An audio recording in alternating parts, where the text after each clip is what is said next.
Welcome to a new episode in my Weidmüller Automation Controller series. In this episode I will be talking about the real-time applications, which you can see here on the top of the Create Web interface, how we change the device configuration, how you can create programs inside the PLC itself, how to use the global variables and the visualization. We have already looked parts of this in the previous video, but I'm going to take a simple example and then just work through each of these components as we implement a simple program. This is the second episode in this series. If you are new to the Weidmüller Automation Controller, I highly recommend that you watch the first overview episode on this device. You are going to find the link to this video here in the cards, and also there is going to be a link to the whole playlist which is going to contain all of these videos about the automation controller. So as I said, in this episode we are going to create a simple program. What I'm going to do is I'm going to use this push button here, and I want to control an output from this push button. And what I also want to do is I want to put the button also on the UI and be able to control the output from the UI as well. So again, let's assume that there is some device controlled from this output, and then an operator should be able to activate this device using a physical button. But if he walks over to the touch screen or opens the visualization on his laptop, he should be able to operate that device from that button as well. In the previous video I talked about the devices, so I'm not going to spend more time on it. The only thing I want to check here is I want to use this push button, and as you can see, this is this input here, and this input is the fourth module in the setup, and that's the last input of this 8 digital input module. And if I push the button again, we can see here in the UI that it is, let me scroll down to the digital inputs, it's this one. So 8 digital input at 4, so this is the 4th module, and it's going to be channel 7. And as I let it go, now it goes back to 0.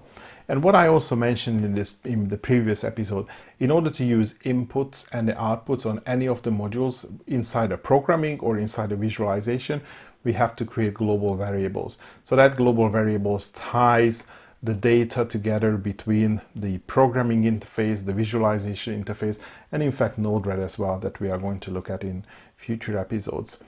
And in the global variables, I already have a few created, and actually I know that I would need some new ones, or actually one new created. So I'm going to click on edit mode. So we start editing the application now, or the PLC now. So I'm done with devices. We don't have any new modules that we need to connect or configure. So we come to global variables, and as you can see, again, I have a lot of different modules or variables created. And I, for example, know that this push button, so this is push 1, 2, 3, 4. This push button is created as a push 4 global variable, and I know that this is the right variable because, as you can see here, it's the 8 digital input at 4 channel 7. So that's the actual input that we have seen on the devices as well. And in terms of the output, I have the first 8 output configured, which are actually the output of the first module. But let's say I want to use the output of the second module, so that's not created yet. So let me create a new variable. I'm just going to call it out9. There is no real reason why I'm using caps here and lower cases in the other in local variables. I just started doing that, but there is no real significance. You don't have to use all caps in the variable names. So this is going to be bool because it's a digital output, and now we are going to do the mapping. So that's going to be module number 2, channel 0. Good. So that's all about the global variables. We need an input and we need an output, and we have the 2 global variables, besides a lot of other things. Now we come to programming. And here on the programming interface, because we are in edit mode, we can see a few different areas. So first of all, there is an explorer where we can see the PLC program, which is this one. And we can also see some function blocks that I'm going to touch a little bit later. We have some local variables, so just like global variables, we also have local variables, and these are only available here in the programming. And of course, they don't get mapped to any physical input or output. So you need to create a global variables for all the physical data. And we also have a catalog of the different functions. So simple mathematical functions, adding, dividing, multiplication, and subtraction, different bit logics, so the AND, OR, XOR, and rising edge triggers, falling edge triggers, set, reset functions, the various conversions between the different data types that are supported by the automation controller. This is quite extensive. You pretty much find all the different conversions from any data type to any data type.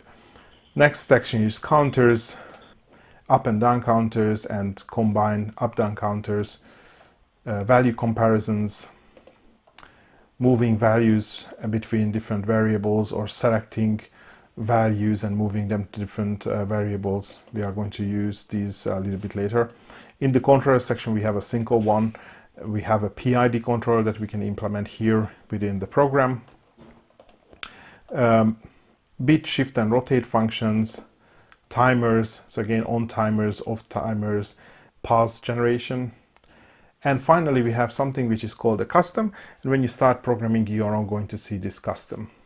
Let's just pass these programs for the time being, and let's just create something new. And what I'm going to do is I want to use one of the global variables, which is the push4. So I click here on add, and I say global variables and push4. It gets added to the top left. So I'm just going to drag it here onto the right. And I want to say that I want to use the value of this one and then move it out and move it to, let's say, just the global variables, so the out 9. So simple, whatever the input is, we push it to an output. And if we deploy,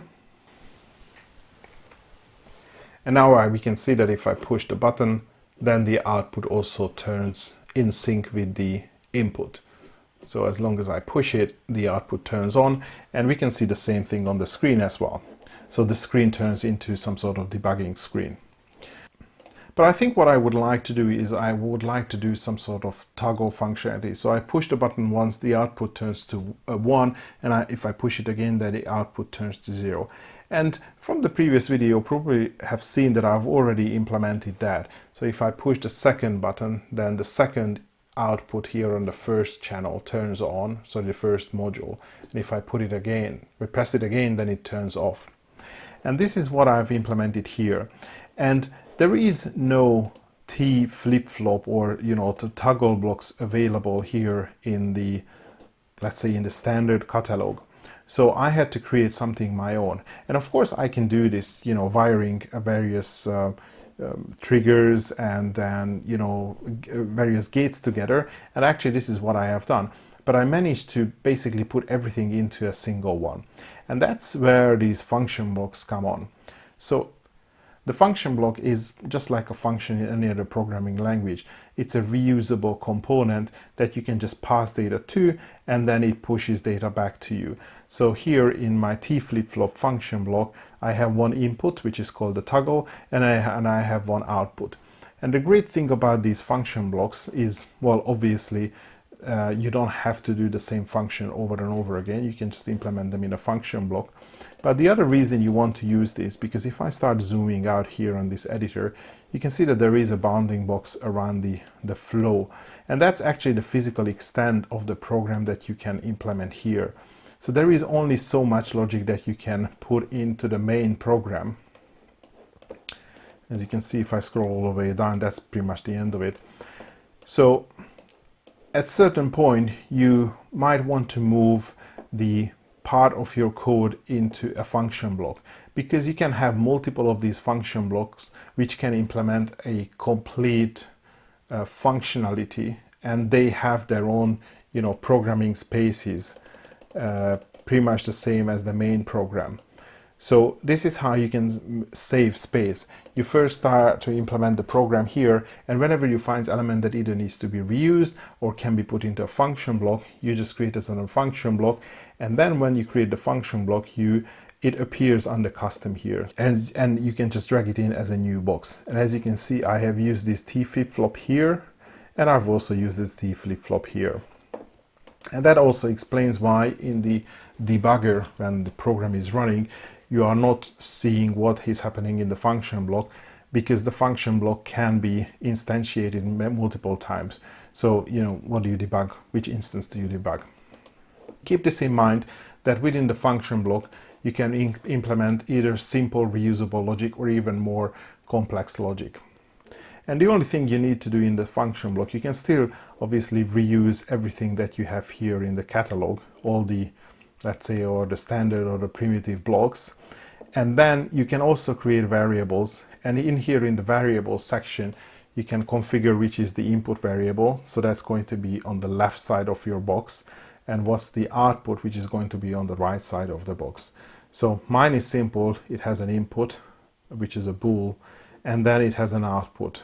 And I've also created a local, let's say a local variable, which is the out temp, which stores the actual output, and then it also gets reused as the input of this exclusive OR. So this explains how you use the section var input or var output. And this is why the toggle appears on the input and the output appears on the output. So I'm going to reuse the same logic here, and I'm just going to delete this box, and I'm going to drag my flip-flop in like so and connect. And now I've implemented the same logic. So I push the button, output toggles to 1, and I push it again, then it gets cleared. And you can see the same in the flow as well. And by the way, if you haven't seen in the previous video, so this is how the sort of like the debugging looks like. So the line shows the actual value. Of course, it can be 0 and 1 in bools, but these are, for example, I think word values. And of course, what is logical true, it also gets highlighted in orange. So it just makes it easier to see what is happening. And this flow implements a digital output control for an analog input. So I have this pressure transducer, and that's the value of the pressure which is coming through here. And I have a limit of 150, and the idea is if the pressure goes above 150, then the output gets turned to high. And if it goes below 150, then it turns to false. And in order to make sure that the output does not debounce, I've also added a hysteresis. So it switches on 10 values above the limit and switches off 10 values below the limit. So if I increase the pressure,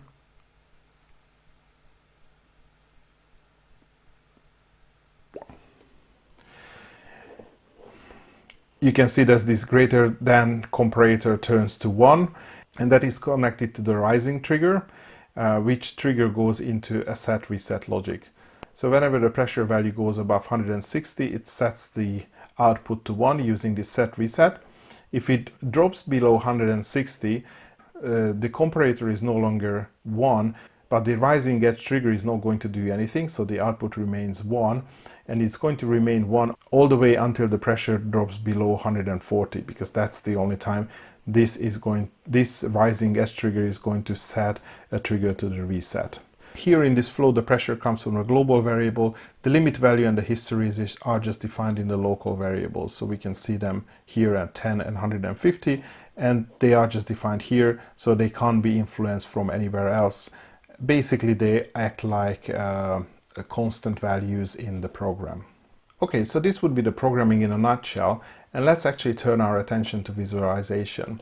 I've already created a few components in the visualization, but I'm just going to use some of the empty space here and create some new visual elements. What I would like to do is I would like to also create a button similar to the button that we have here, the push for, and I'm just going to create a button, and I'm just going to rename this one. I'm going to call it UI push for because it's on the UI, and I can start binding it to a data, basically a global variable. So I can bind it to push for, but actually that's not going to work because this input module is constantly keeping the value of that global variable to reflect whatever is, physically coming in on the input. So even if I'm going to put it as a button on the visualization, And if anyone is going to push on that button, nothing is going to happen, because even though I'm pushing on this button, physically the input is still, off or false, because the button is not pushed. So we can't override a value which is linked to a physical device using a UI. So we have to find another way. And actually we have to create a new global variable that we are going to use in the visualization. So let me just do that. And I'm also going to call that UI push 4. And this is going to be a bool variable, and it's not going to map to anything. So this is just a global variable which we are going to use in visualization. And if I come back to my button now I can search for the UI push 4 that I have just created. So I'm going to link it there, and I'm not going to make any changes. So that's basically, it's going to be a button. I can rename it or change the colors if I want to, but I'm quite happy with the standard one. But I'm also going to add the new element because I want to see the state of the output that we have created. So I'm just going to use the LED. That's basically just a circle which changes color. And I'm going to bind that to the out 9. And just to make it nicer, I can also put a label here. So let me drag this across. This is basically just a text. And I'm going to call it output 9 and make it a little bit wider so the text fits inside. And with this, and if we deploy, and now we should be able to see the program, and we also see the output and the actual state of it. And now if I come to the visualization, I can see, well, clicking on the UI push is not going to do anything, which is not surprising because it's not mapped to any physical output and we haven't used it in the programming. But at least if I push this push button 4 physically, I can see that the output is actually matching the physical output, or the output 9 on the UI on the visualization is matching the physical output on the device. So we are almost halfway there, but we need to do some more editing. And I'm going back to my program.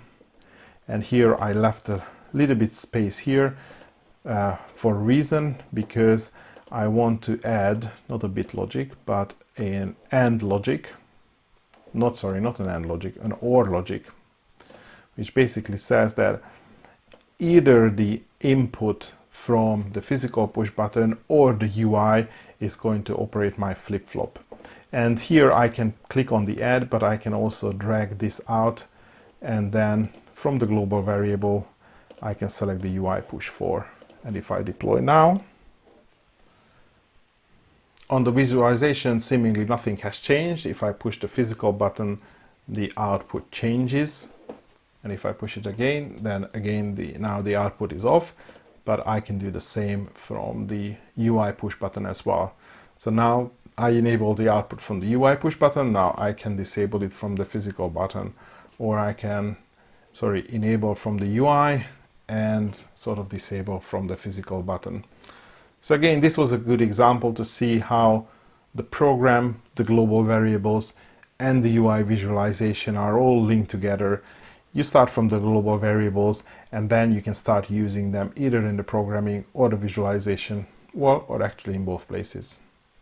Since I ended this video in visualization, I thought I'm going to show you this touch panel as well. And what you see here is basically a small Linux computer with a 7-inch touchscreen display, and once it is powered, it boots up and it just loads a HTML page. So this is like a full screen HTML browser. It's like a computer in a kiosk mode. And I've just pointed this device so it shows the visualization page from the Weidmüller Automation Controller. The only reason it looks a slightly bit different to what I was just showing you before, because this uses a slightly lower resolution screen and I didn't want to see the scroll bars, so I've just resized the size of the visualization so it's exactly the size of this screen, and I had to move some of the components around.